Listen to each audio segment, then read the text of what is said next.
अब हम इस जीव अजीव अधिकार के समापन की तरफ है, जहाँ पर अजीव अधिकार इनफैक्ट यहाँ पर 7 तत्व 9 पदार्थ अधिकार इसके समापन की तरफ है।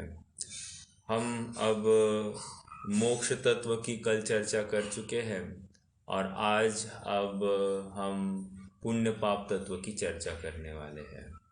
तो 7 तत्व कहेंगे या 9 पदार्थ कहेंगे, एक ही बात है।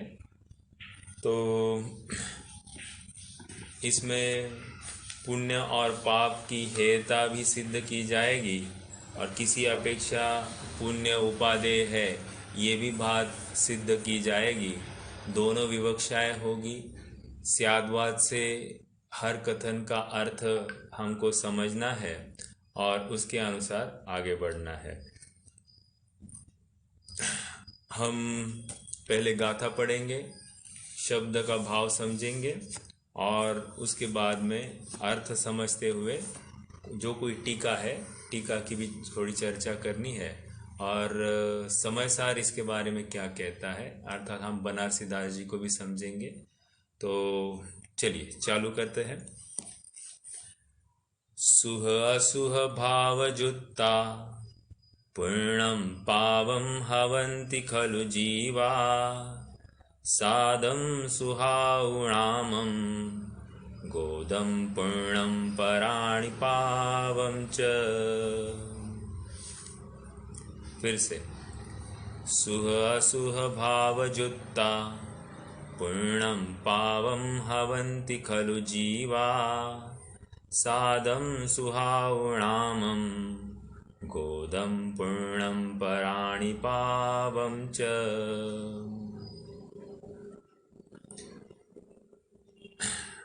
संधि देखेंगे पहले। सुह असुह भाव जुत्ता, 38 नंबर की गाथा है। सुह असुह भाव जुत्ता पूर्णम पावम हवंती खलु जीवा। हवंती खलु जीवा सरल है शब्द, कोई ज़्यादा उसमें संधि है ही नहीं। सादम सुह आउ संधि करेंगे यहाँ पर। सादम सुह आउ, सुहा है ना, सुहा में से सुह और आउ बाहर निकलेगा, ठीक है।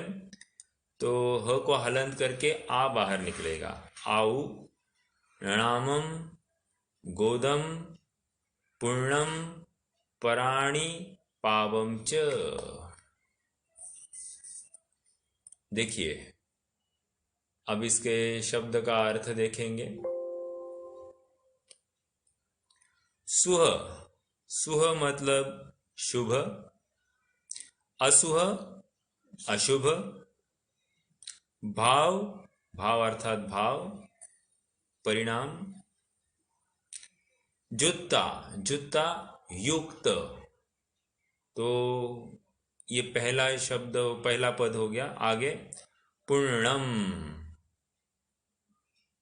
पावम पुण्य और पाप, हवंती खलु जीवा होता है, खलु मतलब वास्तव में, निश्चय से, जीवा जीवों के, जीवों को।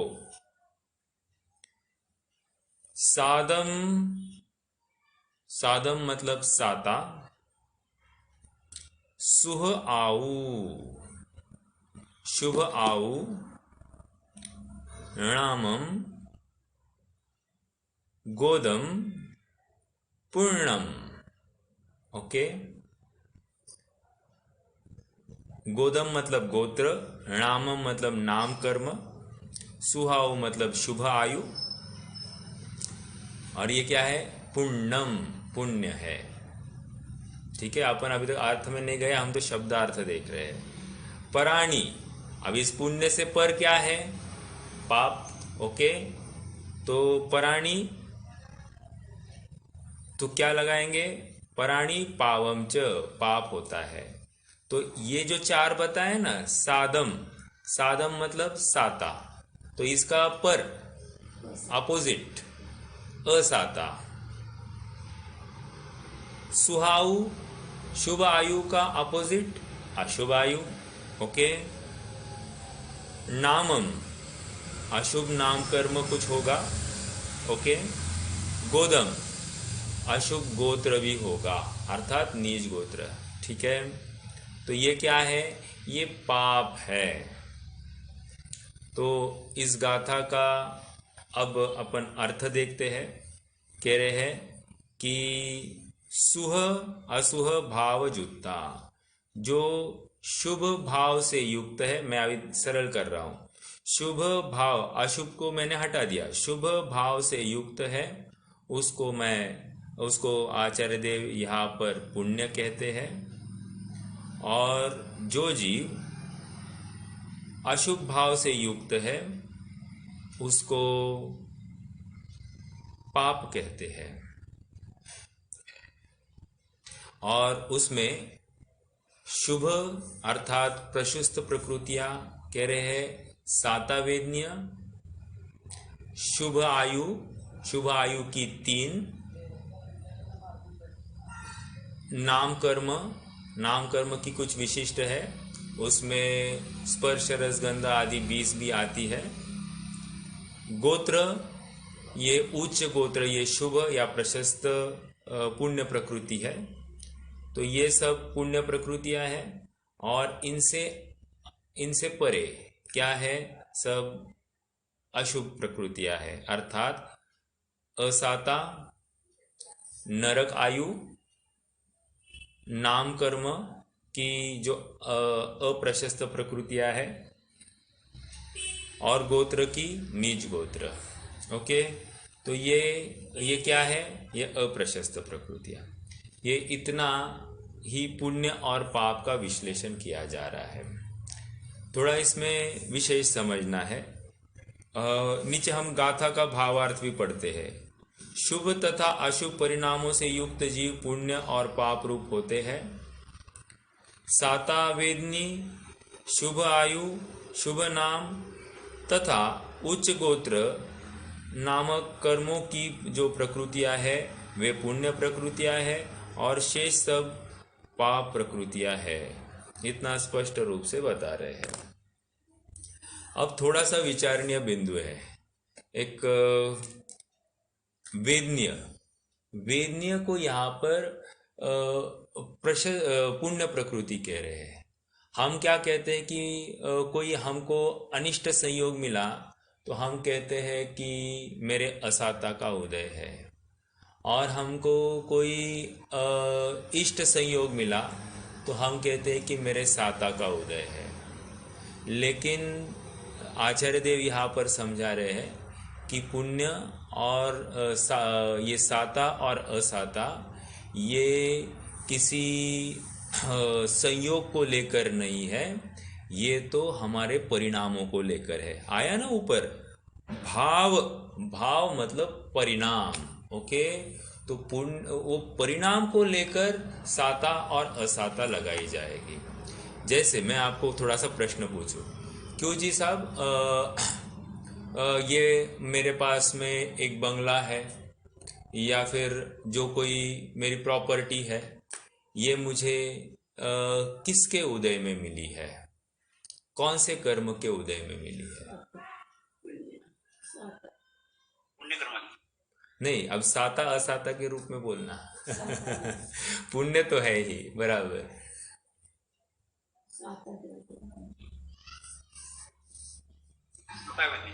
साता के रूप में अपन ऐसा सभी सरलता से साता के रूप में मानते हैं। लेकिन यहाँ पर समझा रहे हैं कि ये जो बंगला है, या ये जो गाड़ी है, या ये जो रुपए पैसे है, या जो कोई ये फैक्ट्री आदि है, ये सब मुझे साता के उदय में नहीं मिला है। क्या बात करते हैं? हाँ, क्योंकि ये तो संयोग है, और ये जो संयोग है इन संबंधी कोई कर्म प्रकृति 148 में है ही नहीं जो इनको डिफाइन करे। थोड़ा सा एग्जाम्पल देता हूँ। जैसे मान लीजिए कि ये घर घर मान लीजिए मेरा अपन क्या कहते, साता के उदय में मेरा बंगला है। ओके, साता के उदय से, अगर साता के उदय से है तो फिर कुछ काल बाद हम उसमें रिनोवेशन करते हैं, तो उस समय में वो हमारा साता है या असाता है। तो एक ही बंगला किसी काल में साता रूप और किसी काल में असाता रूप हो रहा है, इसका मतलब वो वस्तु जैसी की तैसी है, उसमें देखने की दृष्टि जो है हमारी वो बदली है। ओके, जैसे हम बाजार से कोई आम लेकर आ गए, बहुत खुश है, आहा क्या डील है आज का, और जैसे ही थोड़े दिन पकाने के लिए लगा दिए सड़ जाते हैं।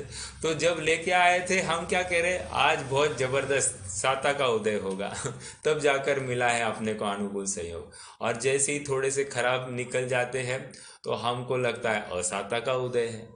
तो सचमुच साता असाता का उदय ये हमारी फीलिंग के ऊपर है, हमारे परिणामों के ऊपर है। वस्तु सचमुच साता असाता रूप नहीं होती है। ओके, एक बात तो ये हो गई। अब जैसे हम घर का उदाहरण ले रहे थे, घर में हमने ये पहले प्रूव करके देखा कि एक ही घर में हम साता असाता के जैसे हमको लगता है वैसे हम फ्लेक्सिबली वो ट्विस्ट करते रहते हैं। अब दूसरी बात मान लीजिए कि हमने वो घर बेच दिया, तो घर बेच दिया वो साता के उदय में बेचा है या असाता के उदय में बेचा, ये दूसरी बात। या तीसरी बात ये है कि हम यहाँ से चले गए, मतलब हमारा देह परिवर्तन हो गया, घर तो वैसे का वैसे बना रहा। अब प्रश्न ये है कि वो घर बना रहा और हम चले गए, ये कैसे संभव? अगर हमारे साता का उदय होगा, साता वेदनीय का, तो हमारे जाने के साथ साथ ये घर भी जाना चाहिए। वो तो गया नहीं है, इसका मतलब ये घर भी हमें साता के उदय में मिला है। ये अत्यंत अत्यंत उपचार का कथन है। सच बात तो ये है कि इसके होने नहीं होने में हमारी जो बुद्धि है, हमारी जो दृष्टि है, वो सचमुच साता असाता डिफाइन करती है। मतलब मैं अभी थोड़े देर पहले मुझे कोई मैसेज आया था, किसी पेंटर का एक पेंटिंग है और उस पेंटिंग के ऊपर उन्होंने लिखा था कि मतलब हैप्पीनेस, व्हाट इज हैप्पीनेस। तो एक पलंग है, वो पेंटिंग का सब सचित्र मैं आपको एक्सप्लेन कर रहा हूँ। एक पलंग है, पलंग पर एक बाप सोया हुआ है और बाप के बाजू में इस साइड में एक बच्चा, उस साइड में दो बच्चे, एकदम कोने में पत्नी, और अपोजिट साइड में भी 3 बच्चे सोए हैं, और बीच में एक कुत्ता भी सोया है एक ही पलंग के ऊपर। और सब ऐसा हंसती हुई मुद्रा में सोए हैं, मतलब as if they are happy. और वो पलंग की हालत ऐसी है कि एक साइड से उस पलंग को ईंटों का आधार दिया है और एक साइड से वो पलंग की अपने 2 पहिए है, तो इस रूप में वो पलंग है और वो एकदम आनंद से सोए है।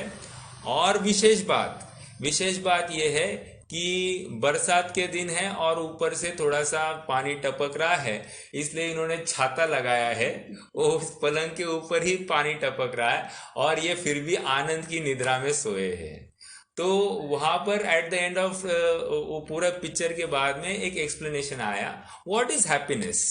तो कह रहे happiness is acceptance of the situation in which you are, it is not what you feel it should be। आपको जैसा लगता है वैसी वस्तु सामने वाली हो, ये हैप्पीनेस नहीं है, ये तो दुख है। लेकिन जैसी वस्तु है वैसे ही उसमें ही आप समाधानी रहो, यही हैप्पीनेस। हैप्पीनेस मतलब यहां पर हमको क्या लगाना अपने प्रकरण में, साता वेदनीय। मतलब वस्तु प्रतिकूल हो, उसमें हमको अगर अच्छा फील हो रहा है तो ये मेरे साता वेदनीय का उदय है। और वस्तु अच्छी होते हुए भी मुझे खराब फील हो रहा है, तो मेरे असाता का उदय है, ये यहाँ पर लगाना है। समझ में आया? तो ये शॉर्ट में थोड़ी सी हमने चर्चा की। ये एक्चुअली गोमटसार कर्मकांड का विषय है, लेकिन साता असाता ये जीव विपाक की प्रकृतियां बताई गई है। जब जीव विपाक की कोई प्रकृति होती है तो उसमें जीव के परिणाम को लेकर सब बातें चलती है, और वस्तु सचमुच इष्ट अनिष्ट नहीं होती। हमारी वहां पर दृष्टि या देखना वो इष्ट अनिष्ट वहां पर फलित करता है। ओके, तो साता वेदने की चर्चा की। शुभ आयु, शुभ आयु की चर्चा करते हैं। अब शुभ आयु क्या है? हाँ बोलिए। अभी साता ये सेम सिचुएशन अगर दो लोगों को आई, तो किसी का परिणाम बिगड़ रहे, किसी का कुछ भी नहीं हो रहा, मतलब सिचुएशन पे डिपेंड नहीं है, उस पे डिपेंड है। बराबर, बहुत सही, एकदम सही है। Right right right. अरे दो लोग मतलब आप अलग अलग लोग नहीं लेना, एक घर में ही दो लोग हैं और एक को खराब लग रहा है और एक को अच्छा लग रहा है। अभी जैसे मान लीजिए अभी तो आम के दिन है, अपन आम के ही उदाहरण देंगे। अभी आम का रस खा रहा है कोई, एक को अच्छा लग रहा है खट्टा मीठा, और एक कह रहा है कि मैं तो पन्ना पी रहा हूँ ऐसा मुझे लग रहा है तो एक को खेद व्यर्थ हो रहा है, और किसी को कोई कह रहा है मैं फ्रूटी पी रहा हूँ ऐसे लग रहा है, तो फ्रूटी का आनंद लेता हुआ आम का रस ले रहा है। तो हर एक की अपनी अपनी दृष्टि है उसको भोगने की। तो इसमें इष्ट अनिष्ट अपने आप एक ही वस्तु को लेकर दो जीवों के अलग अलग परिणाम होते। ये तो दो जीवों में घटित कर रहे हैं आप, मैं तो एक ही जीव में घटित करके दिखाऊंगा। अभी पहली टेस्ट लिया, हाँ एकदम बढ़िया, और कुछ काल के बाद में वही मतलब भोजन खत्म होते होते वही आम हमको अनिष्ट भी भाषित हो सकता है। तो एक ही वस्तु पहले थोड़े समय पहले इष्ट थी और वही थोड़ी देर बाद अनिष्ट होगी। हाँ बोलिए, आप कुछ बोल रहे हैं आप शायद। तो मुझे बोलना था, किसी के वो सिचुएशन रहेगा, किसी के परिणाम अगर नहीं बिगड़े तो उसके लिए वो असाता वेदनीय कर्म का उदय नहीं है। हाँ, अब इसमें ऐसा लगाना है कि जीव का जो भाव है वो साता असाता रूप हुए बिना रहता नहीं है, मतलब कोई ना कोई परिणाम करेगा ही करेगा। तो इस न्याय से वहाँ पर साता असाता की बात घटित होगी ही होगी। हाँ, दूसरी बात, यदि वो शुद्धोपयोग में है, शुद्धोपयोग में है तो उसको अपन साता असाता अभी इसमें कुछ ज़्यादा ये भेद नहीं करेंगे। ये तो एक जब जीव शुद्धोपयोग से रहित है उस समय की ये चर्चा कर रहे हैं अपन। तो उस समय का ही बिगड़ा था, उस समय का ही नहीं बोल रहा था। हाँ, किसी परिणाम नहीं बिगड़े तो वो उसके वो असाता का उदय नहीं है। हाँ, तो परिणाम नहीं बिगड़े मतलब वो शुद्धोपयोग में है, ऐसा कहना है क्या आपको? नहीं, शुद्धोपयोग में नहीं बोल रहा। हाँ, तो फिर अगर वो शुद्धोपयोग में नहीं है तो वो एक तो साता परिणाम बिगड़ा ही नहीं, ऐसा हो ही नहीं सकता। उसने व्यक्ति नहीं की होगी उस संबंधी, लेकिन परिणाम बिगड़े बिना या इष्ट अनिष्ट कल्पना हुए बिना ये संभव ही नहीं है। समझ में आ रहा है क्या? कुछ ना कुछ तो होना ही चाहिए, या तो इष्ट या तो अनिष्ट। हाँ, उसका व्यक्तिकरण मंदता या तीव्रता के रूप में इतना मंद हो कि हमको वो प्रकट ही नहीं हो तो वो अलग बात है। लेकिन इष्ट अनिष्ट तो जैसे मान लीजिए घर में कोई एक घटना घट जाए और मैं उसमें रिस्पॉन्ड नहीं करूँ, तो रिस्पॉन्ड नहीं करूँ तो इसका मतलब क्या मैंने उसमें इष्ट अनिष्टपना का विचार किया है कि नहीं किया है? बट नेचुरल किया है, बस मैंने रिस्पॉन्ड नहीं किया और मैंने तत्व निर्णय किया होगा, अरे छोड़ो ना ये सब बातें होती रहती, कहाँ इसमें उलझना, ऐसे कहकर मैंने उस बात को तो उसको टाल दिया। लेकिन उलझना कहकर ही मैंने उसमें अनिष्ट की कल्पना की है कि नहीं की है? बिल्कुल की है।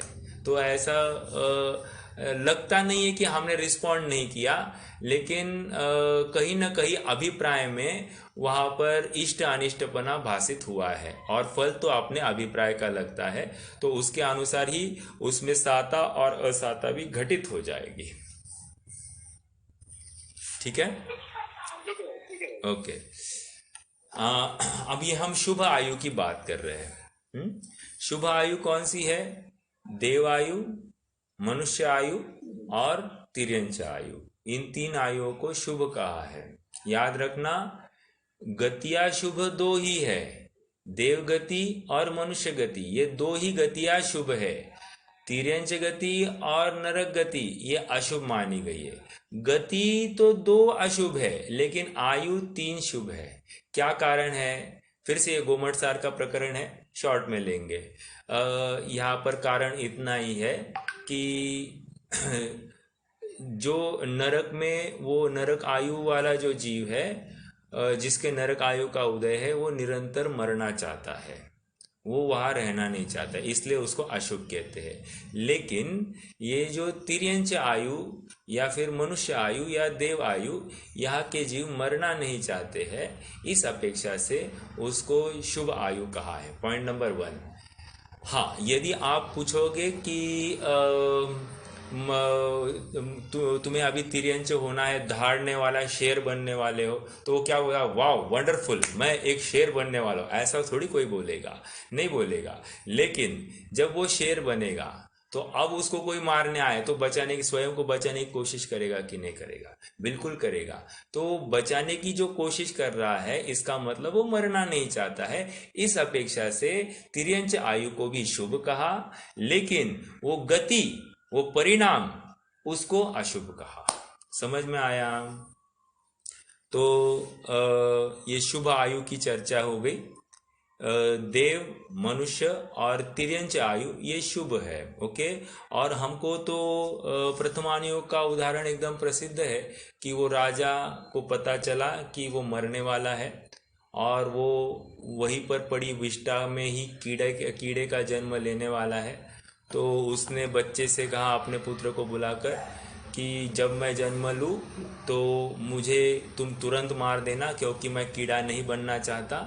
और जब भी वो कीड़ा बाहर आता तो ये लड़का मारने को होता, लेकिन वो तुरंत अंदर चला जाता। इसका मतलब यही है कि वो उस प्राप्त पर्याय में अब वो रीझ गया, अब वो मरना नहीं चाहता है। तो तिर्यंच आयु भी शुभ इसीलिए मानी गई है। ओके। शुभ आयु की बात हो गई। नामम, नाम की चर्चा करते हैं। शुभ नाम की प्रकृति अपन सरल सरल स्पर्शादि लेते हैं, स्पर्श रस गंध वर्ण। तो इसमें मुझे एक प्रश्न है आप सबसे, काला वर्ण ये शुभ प्रकृति है या अशुभ प्रकृति है?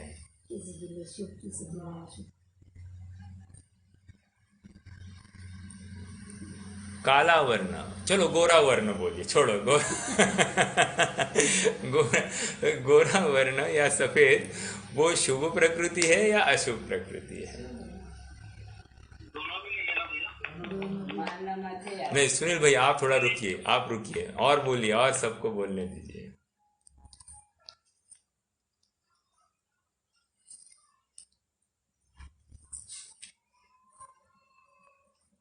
बताइए कोई। ये प्रकृति है नहीं। हाँ, तो शुभ है या अशुभ है? मेरा प्रश्न तो सरल सरल है। प्रकृति है ही नहीं ना, ये प्रकृति नहीं है, ये तो नाम कर्म का उदय है। हाँ, तो नाम कर्म की प्रकृति है ना ये, तो पुण्य प्रकृति है या पाप प्रकृति है? ये तो सरल। पुण्य और पाप में किसके डिवाइड करेंगे? हाँ, पुण्य भी नहीं है, दोनों भी। हाँ, दोनों ही है। इन शॉर्ट ये दोनों ही। क्यों? देखो, स्पर्शादि 20 जो प्रकृतियां है, स्पर्श रस गंध वर्ण की, स्पर्श मतलब क्या? 8 प्रकार के स्पर्श बताए कि नहीं? रस मतलब 5 प्रकार के रस बताए हैं, वर्ण 5 प्रकार के बताए हैं, और गंध 2 प्रकार के बताए हैं। तो ये जो प्रकृतियां हैं, ये शुभ में भी ली है, अशुभ में भी ली है। और इस न्याय से जो हम काला या गोरा जो कुछ हम जिसमें भेद करते हैं, कोई काला हुआ तो उसको अशुभ कर्म का पाप प्रकृति का उदय है, तो ये योग्य नहीं है, क्योंकि उसको यहाँ पर नाम कर्म की जो 93 प्रकृति है उनमें ये 20 स्पर्शादि 20 को दोनों में लिया है, शुभ प्रकृति एज वेल एज अशुभ प्रकृति। ठीक है, तो नहीं, अभी थोड़ा सा विचार कीजिए ना, काले बाल है वो पुण्य प्रकृति है या पाप प्रकृति है, और सफेद बाल है वो पुण्य प्रकृति है पाप प्रकृति, तो अपन डिफाइन नहीं कर सकते हैं, वो तो फिर से अपने परिणामों के ऊपर ज़्यादा डिफाइन हो जाएगा। ओके, अब गोत्र, उच्च गोत्र और नीच गोत्र ये भी जीवाश्रित परिणाम है, और इसको उच्च गोत्र अर्थात जो मेरा उच्च आचरण है उसको सचमुच उच्च गोत्र कहना है, और जो मेरा नीच आचरण है, अन्याय अनीति अभक्ष वाला जो आचरण है उसको नीच गोत्र कहा जा रहा है यहाँ पर। ओके, इसका मतलब फिर से ये जीव विपाकी प्रकृति है, और ये जीव के परिणामों को लेकर उसको डिफाइन किया जाता है। और हम जो लौकिकता में जो जैन कुल में जन्मा है तो ये मेरा उच्च गोत्र, और मैं अन्य कुल में जन्मूँ तो ये नीच गोत्र, ये बहुत ही मनुष्यों में ही थोड़ा सा भेद करने की अपेक्षा, या वहाँ का चरणानुयोग या वहाँ का व्यवहार सेट करने की अपेक्षा वो व्यवहार चलता है। लेकिन अगर आगम की अपेक्षा विचार करें तो हमारा आचरण ही उच्च गोत्र या नीच गोत्र इस रूप में डिफाइन किया जाता है। ओके, तो ये 4 प्रकार के शुभ पुण्य प्रकृतियाँ और अन्य इससे अपोजिट बाकी सब जो कुछ है वे पाप प्रकृतियाँ समझनी चाहिए। ओके, ये एक बात हो गई।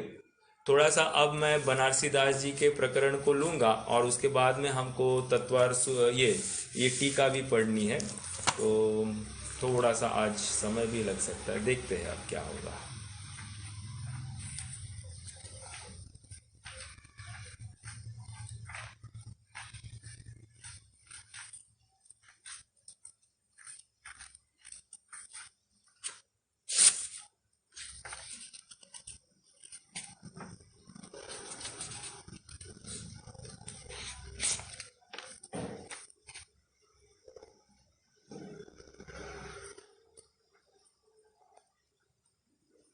हाँ जी,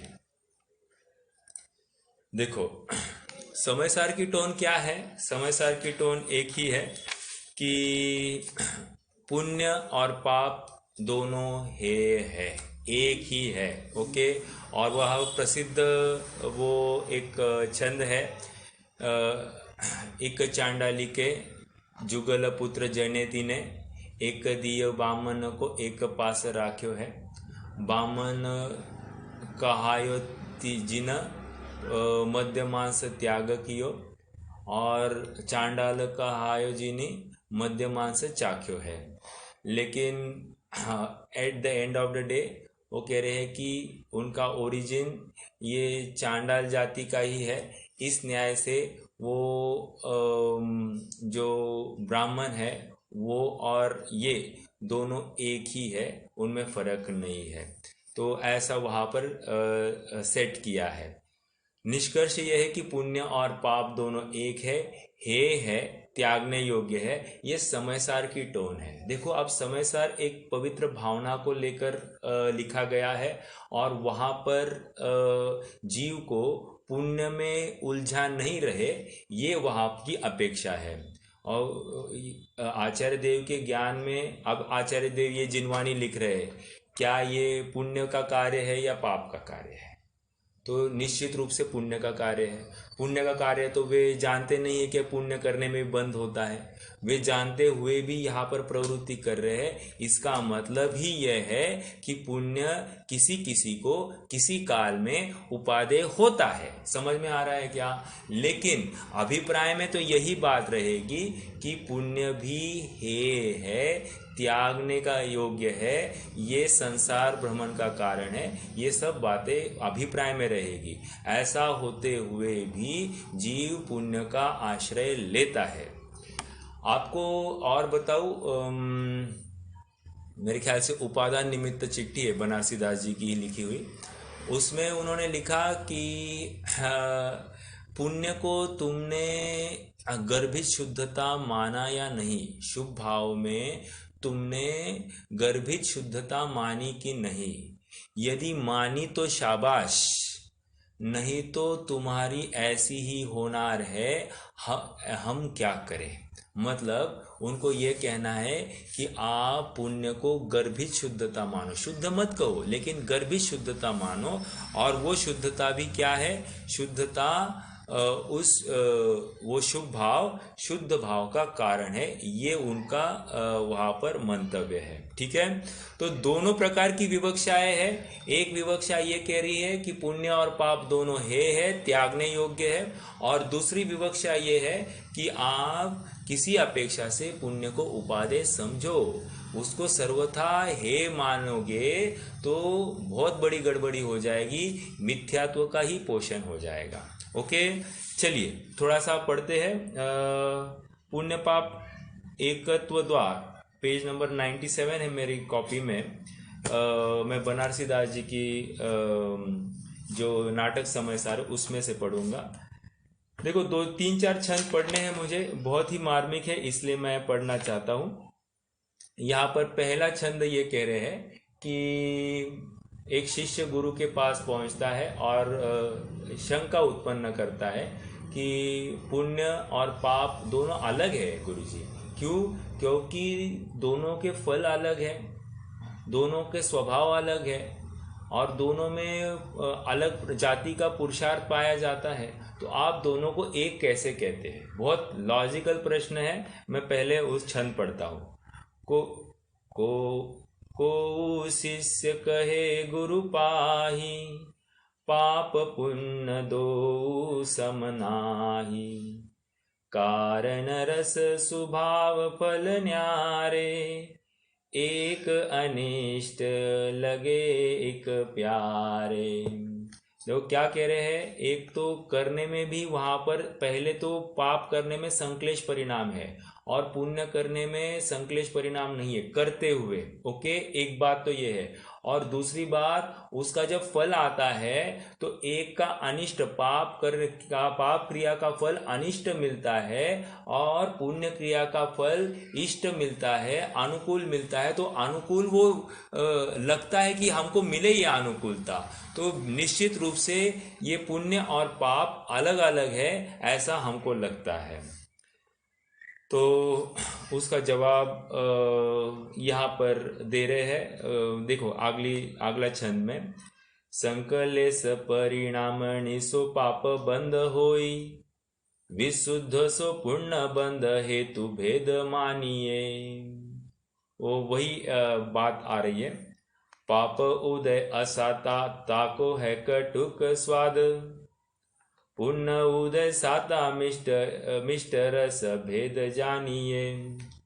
पाप संकलेश रूप पुण्य है विशुद्ध रूप, दुहु को स्वभाव भिन्न भेद यो बखानियो। पाप सो कुगति होई, पुण्य सो सुगति होई, ऐसो फल भेद पर तछि पर मानिए। ओके, तो यहाँ पर पुण्य और पाप का डिफाइन किया है। पाप संक्लेश रूप है, पुण्य विशुद्ध रूप है। पाप के उदय में असाता मिलती है और उसका स्वाद कटुक है, और पुण्य के उदय में साता मिलती है और उसका स्वाद रस मीठा है। पाप संक्लेश रूप होता है और पुण्य विशुद्ध रूप होता है। दोनों का स्वभाव भिन्न भिन्न है। पाप से कुगति होती है और पुण्य से सुगति होती है। इस न्याय से पुण्य और पाप दोनों भिन्न है, ऐसा उसने शिष्य ने अपना पक्ष रखा है। अब आचार्य देव उसके शंका का समाधान कर रहे हैं। देखो उत्तर, पाप बंध पुण्य बंध दुहु में मुक्ति नाही, सबसे पहली बात में ही उन्होंने शिष्य के प्रश्नों को नीचे उतार दिया। क्या कह रहे हैं? पाप बंध पुण्य बंध दुहु में मुक्ति नाही। कह रहे इसमें मुक्ति हो रही क्या, इतना बोलो, बाकी ज्यादा मत बोलो। क्या? पुण्य से सुगति हो रही है माना, पाप से दुर्गति हो रही है माना, लेकिन कह रहे हैं पाप भी बंद है पुण्य भी बंद है, दोनों में मुक्ति होती नहीं है। ओके, पाप बंध पुण्य बंध दुहु में मुक्ति नाही, कटुक मधुर स्वाद पुगल को पेखिए, संकलेश विशुद्ध सहज दो कर्म चाल, कुगति सुगति जग जाल में विसेखिए, कारणादि भेद तो ही सुजत मिथ्यात माही, ऐसो द्वैत भाव ज्ञान दृष्टि में न लखी लेखिए, दो महा अंधकूप दो कर्म बंध रूप, दोहु को विनाश मुख मार्ग में देखिए। बहुत जबरदस्त है, फिर से एक बार सब कहेंगे। अच्छा है। पाप बंध पुण्य बंध दुहु में मुक्ति नाही, कटुक मधुर स्वाद पुगल को पेखिए, संकलेश विशुद्ध सहज दो कर्म चाल, कुगति सुगति जग जाल में विसेखिए, कारणादि भेद तो ही सुझत मिथ्यात माही, ऐसो द्वैत भाव ज्ञान दृष्टि में न लेखिए, दो महांधकूप दो कर्म बंध रूप, दुहु को विनाश मुख मार्ग में देखिए। देखो क्या कह रहे हैं, पाप बंध पुण्य बंध दुहु में मुक्ति नहीं, दोनों में मुक्ति होती नहीं है। पहले बात तो ये हो गया। अब बाकी का जो पहले प्रश्न किए थे उन सभी के उत्तर दे रहे हैं। कटुक स्वाद और मधुर स्वाद ये पुद्गल का स्वाद है, इसमें तो जीव ने, उसमें जीव का क्या हुआ? स्वाद जब आता है तो ये पुद्गल की जनित मानना, जीव में कुछ भी कटुक और मीठा है नहीं, जीव तो सुख स्वभावी है। ओके, तो ये पुद्गल का स्वाद है, इसलिए आप इस बात को छोड़ दो। दूसरी बात, संक्लेश और विशुद्धता सहज ये कर्म चाल है, वो कर्म का कारण है, तो उसमें जीव का कुछ नहीं है। कुगति सुगति ये भी जग जाल में परिभ्रमण हो रहा है, ये दिखाने के लिए जीव वहां पर जीव रूप ही बना रहा है। ओके, कारण आदि भेद तो सुझत मिथ्यात माही, वो अच्छा है बुरा है ये सब जो कारण है ये सब मिथ्यात्व में दिखाई देते हैं, और ज्ञान दृष्टि एक बार जागृत होती है तो पुण्य को इष्ट या पाप को अनिष्ट, ऐसी जो कल्पना है वो हट जाती है। तो ज्ञानी पुण्य को इष्ट भी नहीं देखता है और पाप को अनिष्ट भी नहीं देखता है। सहज ऐसा साम्य भाव जब आता है तभी जीव ज्ञानी कहलाता है। ऐसा होते हुए भी, अब मैं एक स्टेप आगे बात कर रहा हूं, ऐसा होते हुए भी ज्ञानी जीव पुण्य के कार्यों में प्रवृत्ति करता हुआ दिखाई देता है। ओके, दान करना, देव दर्शन करना, षट आवश्यक करना, आदि आदि जितनी भी बातें हैं, इन सब बातों में यह जीव प्रवृत्ति करता हुआ देखता है। इसीलिए विद्वान तो ऐसा कहते हैं कि ये सब षट आवश्यक की क्रिया करता हुआ जीव, उसमें ये षट आवश्यक की जो क्रिया करता नहीं, वो जीव तो जैनी नामधारी जैन भी कहलाने के लायक नहीं। लेकिन जो षट आवश्यक की क्रिया करता है ऐसा ज्ञानी जीव उसमें रत्ती भर भी धर्म मानता नहीं। समझ में आ रहा है क्या? मैंने दो बातें कही। एक बात तो यह है कि जो षट आवश्यक करता नहीं वो नामधारी जैन भी नहीं, और जो षट आवश्यक की क्रिया करता हुआ ज्ञानी जीव है वो उसमें रत्ती भर भी धर्म मानता नहीं। समझ में आ रहा है क्या? धर्म माने तो मिथ्या दृष्टि, नहीं करे तो मिथ्या दृष्टि। समझ में आया? तो ये दोनों बातों का सुमेल, बैलेंस, ये सम्यक दृष्टि के जीवन में होता है। ओके,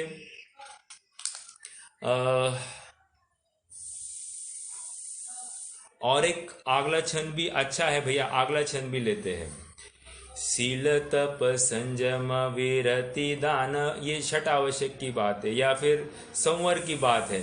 शील तप संयम विरति दान पूजादिक अथवा असंयम कषाय विषय भोग है। को शुभ रूप को अशुभ स्वरूप मूल वस्तु के विचारत दुविध कर्म रोग है। ऐसी बंद पद्धति बखानी वीत राग देव, आत्म धर्म में कर्म त्याग जोग है। भौजल तरैया राग द्वेष को हरैया, महामुख को करैया एक शुद्ध उपयोग है। इसमें ये सब कह रहे हैं, ये जितनी भी क्रियाएं हैं, शरीर आश्रित क्रियाएं हैं या जो कोई व्यवहार में जिसको धर्म माना गया है, ये सब शुभ रूप है। ओके, और इनसे विपरीत जो कोई क्रिया होती है वो अशुभ रूप है। लेकिन ये सब बंध पद्धति है और वितराग भगवान ने तो इतना ही कहा है कि ये सब संसार की परिपाटी है और जगजाल में ही रुलाने वाली है। इसीलिए जो मोक्ष का अभिलाषी जीव है उसको तो एक शुद्धोपयोग की ही वांछा होती है। ओके, ये पहले छंद की ही बात को और पुष्ट किया, एक शुद्धोपयोग की ही भाव होती है। इसलिए मुझे ये शुभ भाव करना है, इसको करना है, उसको करना है, ये बात बहुत बहुत दूर की है। मुझे इतना दान करना है, ये बात बहुत दूर की है। मुझे शुद्धोपयोग करना है, ये बात अहम है, प्रथम है। ओके, दान हो तो हो, नहीं हो तो नहीं हो, लेकिन जब अवसर मिलेगा तो दान कर दूंगा, लेकिन उसमें फिर खींचातानी नहीं होगी। लेकिन शुद्धोपयोग के लिए तो तीव्र तीव्र उत्साही होगा, वहां पर पुरुषार्थ वहां पर लगेगा। और होता क्या है, जीव बस दान करना है, ये करना है, ये छानना है, ये गेहूं को साफ करना है, इसको धोना है, मान लिया उसमें धर्म। पानी को छान लिया, मान लिया उसमें धर्म। ये रसोई थोड़ी सी भक्ष्य बनाई, मान लिया उसमें धर्म। तो ये धर्म के अनुष्ठान आश्रयभूत तो निश्चित रूप से है, लेकिन इसको धर्म मानना ये मिथ्यात्व है। ओके, क्योंकि ये संसार की परिपाटी है। इन सब क्रियाओं का अवलंबन इसलिए था कि एक मुझे अपने अंशन स्वभावी निश्चित अपना एक त्रिकाली ध्रुव भगवान आत्मा की प्राप्ति हो। यदि हमको उस भगवान आत्मा की प्राप्ति नहीं हो तो फिर ये बाकी सब बातें अकार्यकारी है। और यहाँ तक कि हम आत्मा के बारे में मैं शुद्ध हूँ, मैं बुद्ध हूँ, ऐसा जो कोई विकल्पात्मक जो शुभ राग रूप वो स्वरूप का चिंतन करते हैं, अरसम अरूवम गंधम अवत्तम चेदना गुणम सद्दम आदि आदि जितने भी हम चिंतन करते हैं, वो विकल्प भी तभी उसको यथार्थ कहेंगे जब मुझे आत्मानुभव हुआ होगा तब। इसलिए एक प्रसिद्ध कोट है कि आत्मा शुद्ध छे कोने जेने जान्या तेने, मतलब जिसने शुद्ध जाना है, अनुभवा है, वही कहे आत्मा शुद्ध है, तो उसके कहने में कोई दम है। समझ में आ रहा है क्या? तो इस प्रकार यहाँ पर पुण्य पाप द्वार के माध्यम से समयसार नाटक में या समयसार का मंतव्य लेकर ये जो नाटक समयसार है उसमें ये कहा गया है कि पुण्य और पाप दोनों एक ही जाति के हैं, दोनों त्यागने योग्य है। इसलिए इनमें किसी में इष्टपना करना या किसी में अनिष्टपना करना ये योग्य नहीं है। बंध का कारण है, संसार की परिपाटी है। इसलिए हमको दोनों ही अभिप्राय में दोनों ही हेय होने चाहिए। ओके, देखो दो बातें कह रहा हूं। अभिप्राय में दोनों हेय होंगे, लेकिन जो आचार है, आचार में वहां पर आचार मतलब आचरण चारित्र में वहां पर शुभ भाव के प्रति उपादेयता होगी। ठीक है, अब इसी बात का थोड़ा पोषण करने वाला ये टीका में प्रश्न खड़ा हुआ है उस प्रश्न को हम पढ़ने जाएंगे। भैया अब पेज नंबर 180 है मेरे ख्याल से, 180 गाथा नंबर 38 की टीका का भाग है, शंका। हाँ, शंका, सम्यक दृष्टि जीव के तो पुण्य तथा पाप ये दोनों ही हेय है, त्याज्य है।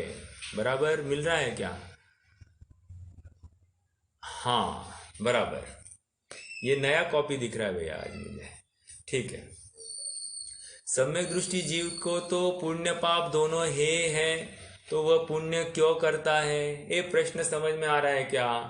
हमारे आपके मन की बात बोली है, ठीक है क्या? कि सम्यक दृष्टि जीव पुण्य और पाप अगर एक है तो पुण्य क्यों करता है? ओके, ये शिष्य कहाँ से पढ़ के आया है? अभी अभी हमने जो समय सार पढ़ा है ना, ये शिष्य भी वही से पढ़ के आया है। मैंने जानबूझ के ये थोड़ी सी भूमिका खड़ी की कि ये समय सार पढ़ के आया है, लेकिन जिस गुरु से पढ़ आया है उसने उसको अच्छी तरह से विवक्षाएं समझाई नहीं है, और ये एकांत करके या समझाई हो तो भी इसने यथार्थ समझी नहीं है, एकांत करके आया है और अब सामने बैठा है। ओके, तो क्या प्रश्न किया है? सम्यक दृष्टि जीव को तो पुण्य पाप दोनों हेय है, तो वह पुण्य क्यों करता है? अर्थात अब पुण्य करने से क्या प्रयोजन है? पहले गाथा में भी उन्होंने टीका में क्या कहा था कि वहां पर आप सराग चारित्र और वितराग चारित्र ऐसे दो भेद क्यों करते हो? तो वहां पर भी समझाया कि सराग चारित्र बंध का कारण है, वितराग चारित्र ये बंध का कारण नहीं है। वैसे अब यहाँ पर भी थोड़ा सा समझाएंगे अपने को। देखिए क्या कह रहे हैं। अब इस शंका के वहां युक्ति सहित समाधान करते हैं। मैं थोड़ा सा यहाँ का उदाहरण भी दे दूं। उदाहरण दिया है पहले और उदाहरण के माध्यम से समझा रहे हैं। क्या कह रहे हैं? थोड़ा सा अजीब लगेगा उदाहरण, फिर भी उदाहरण यहाँ पर दिया है, इसलिए मैं आपको भी दे दूं। उदाहरण ये दिया है कि मान लीजिए मुझे किसी महिला से थोड़ा सा स्नेह है, ओके, विकारी भाव नहीं आए तो आप यूँ कहिए कि किसी के प्रति राग है और उस व्यक्ति के गांव से कोई दूसरा व्यक्ति आ रहा है। ओके, तो जब वो मुझे मिलता है तो मैं उसको क्या करता हूँ कि मैं उस व्यक्ति को भी बहुत सारा बख्शीश या कोई इनाम देता हूँ, प्लस मेरा जिस व्यक्ति से स्नेह है उस व्यक्ति को भी मैं बहुत सारे गिफ्ट्स भेजता हूँ। ये गिफ्ट्स क्यों भेजने हैं? क्योंकि मेरा उस व्यक्ति के प्रति स्नेह है। ओके, और उस व्यक्ति के प्रति स्नेह है तो मैंने क्या किया, इस व्यक्ति को भी मैंने बहुत सारे गिफ्ट्स दे दिए। ओके, तो ये क्यों किया? मुझे उस व्यक्ति से मिलना है, इसलिए मैंने ये सब किया। मिलना है या उसको मेरा प्रेम जताना है, इसके लिए मैंने ये सब बातें की। ये उदाहरण समझ में आ रहा है क्या? तो अब यहाँ पर भी वही बात कह रहे हैं। मैं शायद चाहे तो मैं पात्र खड़ा कर दूं कि जैसे राम है, राम का सीता के प्रति स्नेह है, तो सीता के गांव से कोई व्यक्ति आ रहा है, तो राम ने क्या किया? राम ने उस आदमी के साथ में सीता के लिए बहुत सारे गिफ्ट्स भेजे, प्लस उस आदमी को भी बहुत सारा गिफ्ट दे दिया। ओके, ये क्यों? क्योंकि उसको सीता की प्राप्ति करनी है, सीता को मिलना है, ये उसका मूल प्रयोजन है, इसके लिए उसने ये सब किया। अब ये उदाहरण यहाँ पर दे रहे, जरा उदाहरण पढ़ेंगे। जिस प्रकार कोई मनुष्य अन्य देश में स्थित अपनी मनोहर स्त्री के पास से आए हुए मनुष्य को उसके लिए दान देता है और सम्मान आदि करता है। ये समझ में आया? उसके लिए दान देता है मतलब उस स्त्री को दे रहा है। ओके, और सम्मान आदि करता है मतलब जो मनुष्य आया उसका सम्मान करता है। दो बातें समझ में आई। अब ये पढ़ोगे ना आप तो ऐसा डायरेक्टली पढ़ोगे तो भाषा ही समझ में नहीं आएगी, इसलिए पहले उदाहरण दिया और अब ये पढ़ेंगे तो इसका अर्थ समझ में आ रहा है। जिस प्रकार कोई मनुष्य अन्य देश में स्थित अपनी मनोहर स्त्री के पास से आए हुए मनुष्य को उसके लिए दान देता है और सम्मान आदि करता है। ये इतना उदाहरण दे रहा है, क्यों दे रहा है? प्रश्न भूलना नहीं। प्रश्न क्या है? प्रश्न क्या है?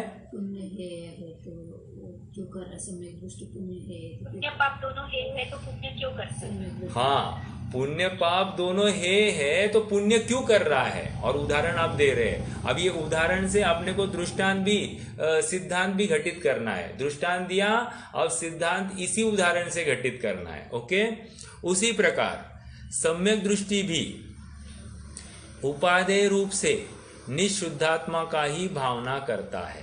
अब देखो, सम्यक दृष्टि मतलब जो ज्ञानी धर्मात्मा, ओके, किसको चाह रहा है? वो जो महिला है, महिला ये शुद्धात्मा, ओके। और सम्यक दृष्टि वो पर्याय है, एक समय की जो शुद्ध पर्याय, उसकी चाह क्या है कि अपने शुद्धात्मा की प्राप्ति हो। ओके, ये दो बातें। लेकिन वो डायरेक्टली क्या हो रहा है? सम्यक दृष्टि पर्याय को शुद्धात्मा की प्राप्ति नहीं हो रही ना, तो वो क्या कर रही है? उसके गांव से कोई व्यक्ति आया, अब उस गांव से कौन सा व्यक्ति आ रहा है देखो। अब यहाँ पर क्या कह रहे हैं? उसी प्रकार सम्यक दृष्टि भी उपादेय रूप से निशुद्धात्मा को ही भावना करता है, और जब चारित्र मोह के उदय से उसमें शुद्धात्मा की भावना करने में असमर्थ होता है, अंडरलाइन दिस, असमर्थ होता है, तब निर्दोष परमात्मा स्वरूप अरहत और सिद्धों की तथा उनके आराधक आचार्य उपाध्याय और साधुओं की परमात्मा पद की प्राप्ति के लिए और विषय कषाय से बचने के लिए दान पूजा आदि से अथवा गुणों की स्तुति से परम भक्ति करता है। मतलब ये जो है शुद्धात्मा के गांव से या शुद्धात्मा के नजदीक रहने वाले कुछ लोग हैं जो हमें क्या करने वाले हैं? हमें शुद्धात्मा से मिलाने वाले हैं। समझ में आया? तो उनके गांव से आया है, तो मैं इनकी भक्ति करूंगा, तो इनकी भक्ति करने से मुझे शुद्धात्मा की प्राप्ति हो जाएगी। ओके, ये यहाँ का थीम है। समझ में आ रहा है क्या? उदाहरण के साथ में ये पूरे बातों को लगाना। जो मनुष्य है, मनुष्य की जगह पर क्या क्या लगाएंगे? देव शास्त्र गुरु, पंच परमेष्ठी शास्त्र गुरु, उनका विनय अनुनय, ये जितनी भी बातें हैं, या उनकी पूजा, दान करना लोगों में आदि जो कुछ बातें हैं, उनके गुणों की स्तुति करना, ये सब बातों का उनका सम्मान करना हो गया। और इनका सम्मान करने से क्या होगा? मुझे परमात्मा पद की प्राप्ति हो जाएगी। ओके, देखो और एक बात यहां पर आ गई, शुद्धात्मा की भावना करने में असमर्थ होता है। देखो यहां पर ये नहीं लिखा है कि शुद्धात्मा में जाने में असमर्थ होता है, मतलब क्या? इसके पुरुषार्थ की कमी है। ओके, ये नहीं समझना कि वो थक गया है शुद्धात्मा में जाकर। नहीं तो कोई कहे शुद्धात्मा में थक गया इसलिए बाहर आ गया, ऐसा नहीं कहना। यहां पर यह समझना कि शुद्धात्मा में रहने में पुरुषार्थहीन हो गया है इसलिए बाहर आया है। ओके, तो भावना में कम पड़ा है। ये भावना शुद्धात्मा की भावना करने में असमर्थ होता है, तब निर्दोष परमात्मा स्वरूप अरहत और सिद्धों की तथा उनके आराधक आचार्य उपाध्याय और साधुओं की परमात्मा पद की प्राप्ति के लिए और विषय कषाय से बचने के लिए दान पूजा आदि से अथवा गुणों की स्तुति से परम भक्ति करता है। उस भोगाकांक्षादि निदान रहित, very very important, again underline this word, उस भोग आकांक्षादि निदान रहित परिणाम से तथा निस्पृह वृत्ति से विशिष्ट पुण्य का आश्रय होता है। ये लाइन अंडरलाइन करना। और कोई मुझे प्लीज इसमें से एक्सप्लेन कर सकता है क्या कि ये लाइन का अर्थ क्या है?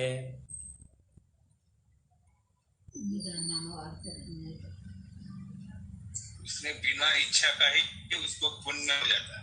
हाँ, सिंपल अर्थ ये है। Okay okay.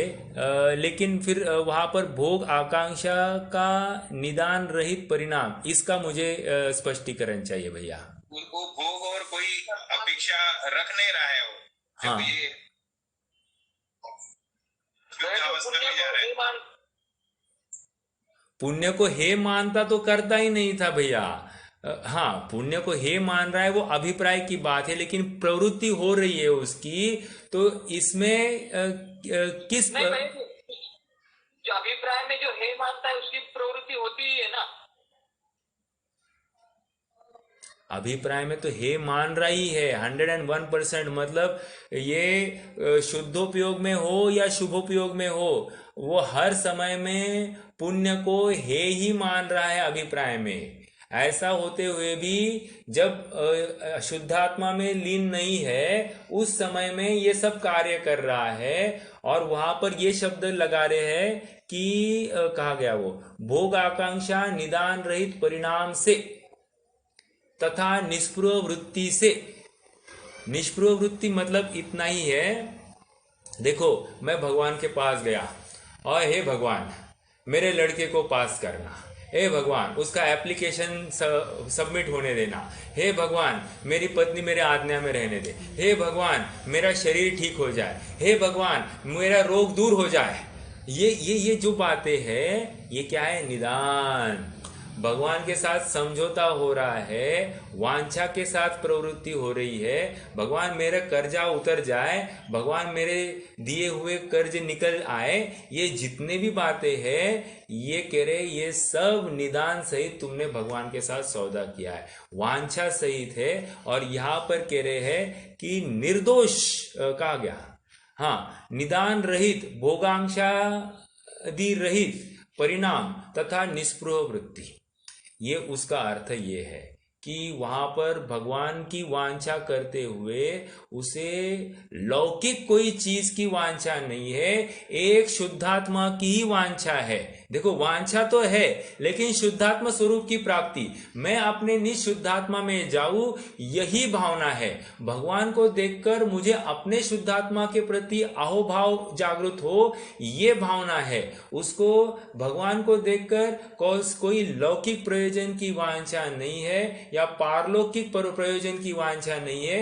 यही शुद्धात्मा मतलब यहाँ पर निदान रहित भावना का अर्थ लेना है। ओके, मतलब हम कोई माला फेरते हो या देव दर्शन करते हो या भगवान को स्मरण करते हो, तो वहां पर कोई भी वांछा नहीं है कि मेरा शरीर ठीक हो जाए, मेरे प्रतिकूलता दूर हो जाए, ऐसी कोई भी वांछा वहां पर नहीं है।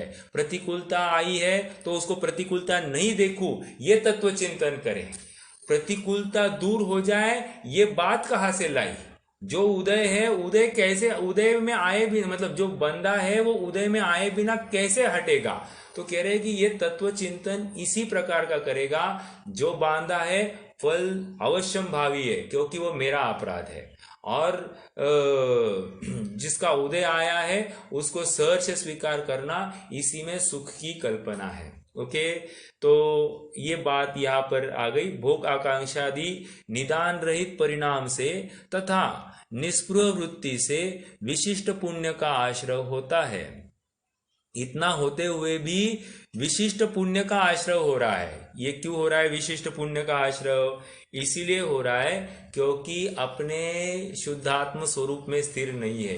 विकल्प है ना, मुझे आत्मा की उत्पत्ति, आत्मा की अनुभूति हो जाए, आत्मा में स्थिरता हो जाए, ये भी विकल्प बंध का कारण है। समझ में आ रहा है क्या? हालांकि यहाँ पर कोई लौकिक प्रयोजन नहीं है, इसका पारलौकिक ही, मतलब पारलौकिक इन द सेंस अपने आत्मा की प्राप्ति ही, यही वहां पर बात है जिसको निकांक्षा ही कह रहे हैं। ऐसा होते हुए भी ये बंध का कारण है। ओके, तो इससे कहा गया है, हाँ, आश्रय होता है। जिस प्रकार, अब और एक उदाहरण दे रहे हैं। वो कह रहे हैं कि धान है, चावल का धान आया है, तो धान के साथ वो प्याल मिलेगी कि नहीं? प्याल मतलब वो जो घास होती है, कड़वा, कड़वा उसके साथ में फ्री ऑफ कॉस्ट आएगा कि नहीं? तो उसी प्रकार की बात है ये। कह रहे हमको तो किसान को तो अनाज से मतलब है, तो अनाज से मतलब है तो वो कड़वा ही हटा दे तो क्या होगा? उसको अनाज ही नहीं मिलेगा। इसलिए अनाज की प्राप्ति के लिए वो कड़वे का आश्रय भी लिया जाएगा। कड़वे का अर्थ यहाँ पर पयाल किया है। पयाल एक्चुअली चावल की घास को पयाल कहते हैं। ठीक है, चलो पढ़ते हैं अभी। जिस प्रकार धान की खेती करते हुए किसान को घास, छिलका आदि मिलता ही है, उसी प्रकार उस पुण्य से जीव स्वर्ग में देवेंद्र, लोकांतिक देव आदि की विभूति प्राप्त कर विमान, परिवार आदि संपदाओं को जीर्ण तृण समान गिनता हुआ 5 महाविदेव में जाकर देखता है। क्या देखता है? ये देखता है मतलब इमेजिन कर रहा है ये सब। वह यह समोशरण है, वह यह वितराग सर्वज्ञ भगवान है। मतलब अब समोशरण में पहुंचा है और वहां देख रहा है ये सर्वज्ञ भगवान यहाँ पर विराजमान है। वे इस भेदाभेद रत्नत्रय के आराधक गंधर्व देव, वे मतलब और ये देख रहा है ना सब पूरा सीन, तो वे गंधर्व आदि देव यहाँ पर बैठे हैं। जो पहले सुने थे आज उन्हें प्रत्यक्ष देखा, ऐसा समझकर धर्म में बुद्धि विशेष दृढ़ करके चौथे गुणस्थान के योग्य आत्म भावना को नहीं छोड़ता हुआ। ये आत्म भावना को नहीं छोड़ता हुआ मतलब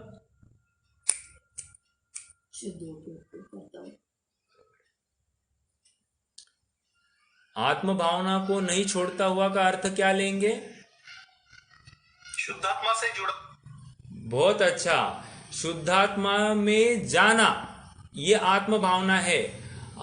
मुझे शुद्धात्मा की प्राप्ति हो, इसको आत्म भावना नहीं कह रहे हैं। देखो दो बातें हैं। आत्म भावना का अर्थ आत्मा संबंधी विकल्प या आत्मा संबंधी भावना ऐसा नहीं लेना। यहाँ पर शुद्धोपयोग ये ही उसका अर्थ है। मतलब ये भगवान के बारे में इतना चिंतन किया, कषाय मंद हुई, तो उसके फलस्वरूप शुद्धोपयोग की प्राप्ति हो, ऐसी वहां पर बात चल रही है। देखो मम परम विशुद्धि शुद्ध चिन्मात्र मूर्ते भवती समय सार व्याख्या एवान भूते। मतलब मुझे परम विशुद्धि की प्राप्ति हो, कब? ये व्याख्या लिखने के पश्चात। मतलब व्याख्या लिखते लिखते वो लिखने का भाव हट जाए और मुझे शुद्धात्मा का रस इतना चढ़ जाए कि मैं शुद्धात्मा में ही स्थित हो जाऊं। मुझे ये करना नहीं है। ये तो मतलब मेरी बहुत कलुषता को प्राप्त हो गई है मेरी परिणति। मैं तो चाहता हूं कि मैं शुद्धात्मा की प्राप्ति कर दूं। तो बस ऐसी भावना ये चतुर्थ गुणस्थानवर्ती जीव कर रहा है कि मैं तो ये करना नहीं चाहता हूं, लेकिन क्या करूं, मैं शुद्धात्मा में रह नहीं पा रहा हूं, और अब शुद्धात्मा में नहीं रह पा रहा हूं तो पाप तो करने से रहा, पाप में तो बहुत संक्लेश है। तो संक्लेश से बचने के लिए, इन संक्लेश भावों से बचने के लिए ये शुभ भाव में पड़ता है और उनको अत्यंत खेदपूर्वक करता है। देखो क्या कह रहे हैं। हाँ, मिथ्या कहा गया। हाँ, वह यह समोशरण, ये हो गया ना। ऐसा समझकर धर्म में बुद्धि विशेष दृढ़ करके चौथे गुणस्थान के योग्य आत्म भावना को नहीं छोड़ता हुआ, भोग भोगता हुआ भी धर्म ध्यान में काल बिताकर स्वर्ग में से आकर तीर्थंकर आदि पद को प्राप्त करता है, तो भी पूर्व भाव में भावित विशिष्ट भेद ज्ञान, मतलब ये भावना जब से भाई है, भेद ज्ञान की भावना जब से भाई है, उसके फलस्वरूप भेद ज्ञान की वासना के बल से मोह नहीं करता। तत्पश्चात जिन दीक्षा लेकर पुण्य और पाप से रहित निज शुद्धात्मा के ध्यान द्वारा मोक्ष जाता है। मिथ्या दृष्टि तो निदान, अभी ये तो हो गई सम्यक दृष्टि की बात। कह रहे कि वो निज शुद्धात्मा की भावना को निरंतर भाता हुआ उसकी भावना इतनी फलित हो जाती, वो संस्कार इतना पुष्ट हो जाता है कि एक दिन वो सर्वसंग परित्याग करता है और अपने आत्मा में ऐसा स्थिर हो जाता है कि वो सिद्ध अवस्था की प्राप्ति कर लेता है। अब इसके अपोजिट मिथ्या दृष्टि क्या करता है? मिथ्या दृष्टि तो तीव्र निदान बंध वाले पुण्य से भोग प्राप्त करके फिर अर्ध चक्रवर्ती रावण आदि की भांति नरक में जाता है। तो मिथ्या दृष्टि को ये नरक अर्ध चक्रियों का आपको मालूम होगा कि उनका ऐसी बात है, नियोग है कि वे किसी मुनि अवस्था में रहते हैं। मुनि अवस्था में रहते हुए वे किसी विद्याधर को देखते हैं और विद्याधर की विभूति को लेकर वे बहुत ही प्रभावित होते हैं और ऐसा निदान करते हैं कि यदि मैंने तब यथार्थ तपस्या की है तो मैं भी ऐसे रिद्धिधारी विद्याधर बन जाऊं। और उसके फलस्वरूप ये 6ठे 7वें गुणस्थान में तिष्ठ विराजने वाले महामुनिराज इतनी ओछी लौकिक भावना करते हैं और जिसके फलस्वरूप उनको नरक जाना पड़ता है। ये तो उन जीवों की बात है जो ऐसे परिणाम कर रहे हैं। तो हम तो वो भी बात नहीं कर रहे हैं। वहाँ पर शुद्धात्मा विमुख भावना ही ये दुख का कारण है, नरक के गमन का कारण है। ओके, इस प्रकार उपरोक्त लक्षण युक्त पुण्य पाप रूप 2 पदार्थ के साथ पूर्वोक्त 7 पदार्थ ही 9 पदार्थ है, ऐसा जानना। इस प्रकार नेमिचंद्र सिद्धांति देव विरचित द्रव्य संग्रह नामक इस ग्रंथ के आसव बंधन आदि 1 सूत्र गाथा तत्पश्चात 10 गाथाओं द्वारा 6 स्थल, इस प्रकार कुल 11 सूत्र द्वारा 7 तत्व और 9 पदार्थ का प्रतिपादन करने वाला द्वितीय महाअधिकार समाप्त हो गया। पहला अधिकार जीवाधिकार, दूसरा अधिकार 7 तत्व 9 पदार्थ अधिकार, या पहले अधिकार का नाम 6 द्रव्य भी नाम लिख दीजिए, कोई प्रॉब्लम नहीं। ये 7 तत्व 9 पदार्थ अधिकार ये पूर्ण हो गया। अब इसके आगे मोक्ष मार्ग अधिकार चालू हो जाएगा, तो अपन इसकी क्रमशः चर्चा करेंगे। आज के लिए कुछ प्रश्न है तो पूछिए, नहीं तो फिर जिनवाणी स्तुति करेंगे।